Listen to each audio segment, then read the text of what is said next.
Hi, I'm Susie. Welcome to This Mortal Life. So, this is episode 1. If you are listening to this, I invite you to take a deep breath, pour yourself a comforting beverage, and settle in as we discuss what it means to be human. I guess I'd like to start off telling you a little bit about why I'm here and what I hope we can get out of this podcast. I feel like everything is so loud right now. There are so many people out there telling us how to live and who to vote for and who to hate and who to be afraid of. And I just feel like we need a space to process, not to learn and have to do anything, but to just sit and listen and witness. There's so much pain right now, and we have to start processing our pain. We can't numb out. And my go to is to numb out and to run. And I don't think that that's what is going to be helpful today.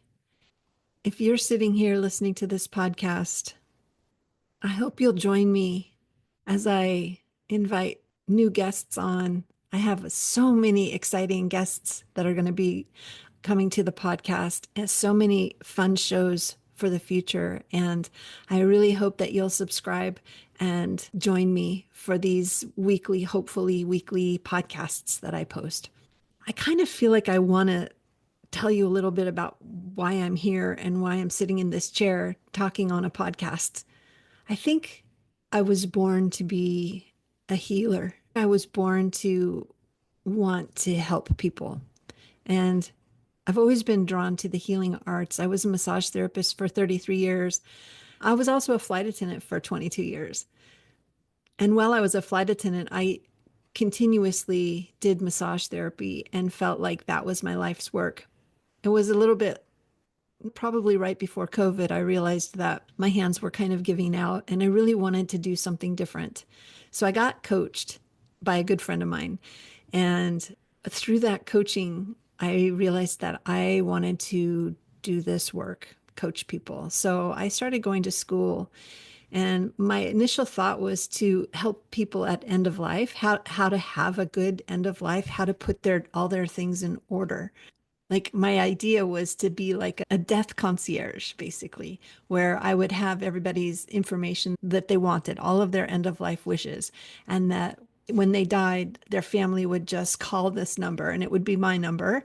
And I would tell them all the things. Like I would have the obituary written, I would have the eulogy, written, or I wouldn't write it, or I could help people write it.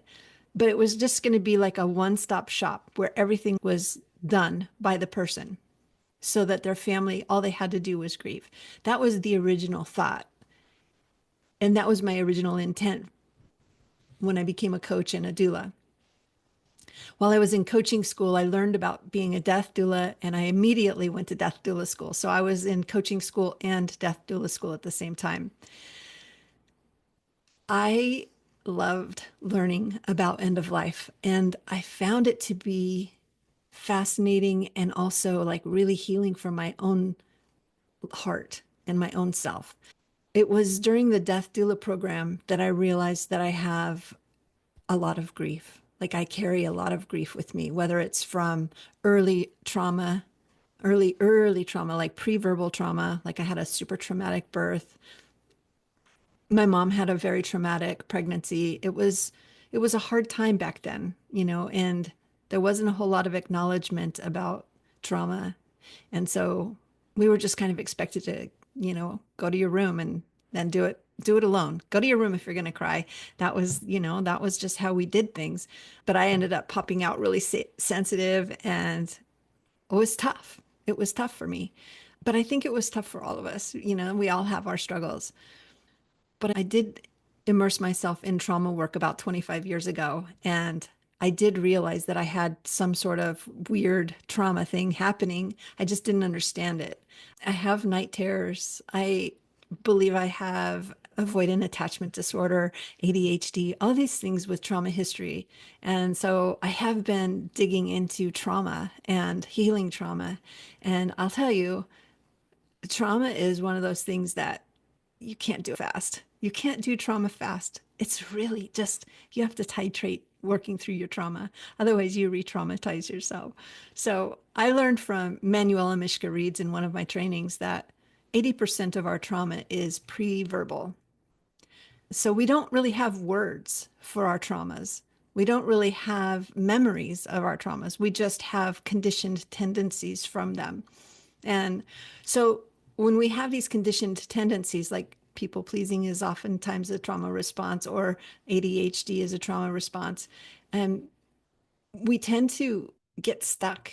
For us to get out of these conditioned tendencies, we have to do it somatically because it lives in our bodies. It lives in our whole being, these conditions. Through this work, I've been doing daily exercises, daily meditations, and trying to change some of those conditioned tendencies, some of those, I need to run, I need to get out of here, I need to drink some wine, I need to, move.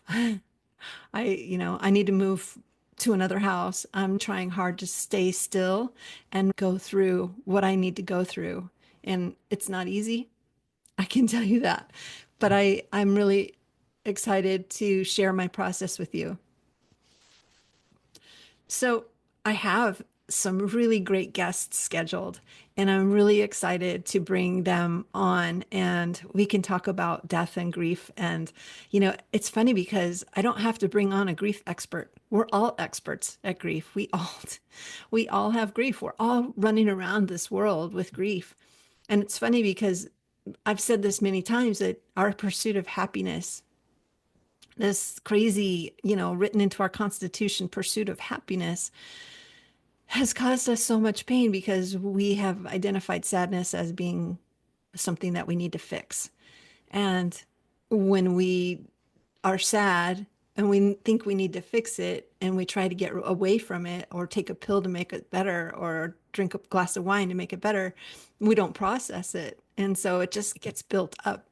And we do store it in our bodies. We store grief and trauma in our bodies. So it's like a super huge topic. And I don't want to just talk about that, but I do want to say that that's why I'm here, because I have been working through my own grief and my own trauma. And we all have it. And so I'm hoping that we can all kind of experience it and witness it and acknowledge it together and learn and grow together. I'm not here to sell you something or to encourage you to, pay a whole bunch of money for coaching or anything like that. I just want to have a safe space for us to share and us to grow and learn. And so anyway, if you have a story and you'd like to share it, I would love to hear it. I have the Substack, and please share with me. I started this Letters from Love project with Elizabeth Gilbert. So I'm posting stories from my life and letters from love that I write. I hope to post a lot of them just because I think that when I write a letter from love, I feel like love says some really amazing things to me. And I think it might be nice for you to hear what love says to me because it might ring true for you too. So I'm excited to be here and I'm excited to have my first episode recorded. And I know it's not perfect and this is not meant to be perfect. So welcome. Thank you for being here. Come back and listen. I am excited to have my first guest. I think is going to be Laura Doherty. She's a children's musician and she sings the song at the end of the episodes. And she has the intro music too. She has a really amazing story. And I'm really excited to talk to her. So come back and join us. You have disappeared. You have been released. You are flecks of light. You are mist. Somewhere spinning round the sun, circling the moon, traveling through time. You are mist.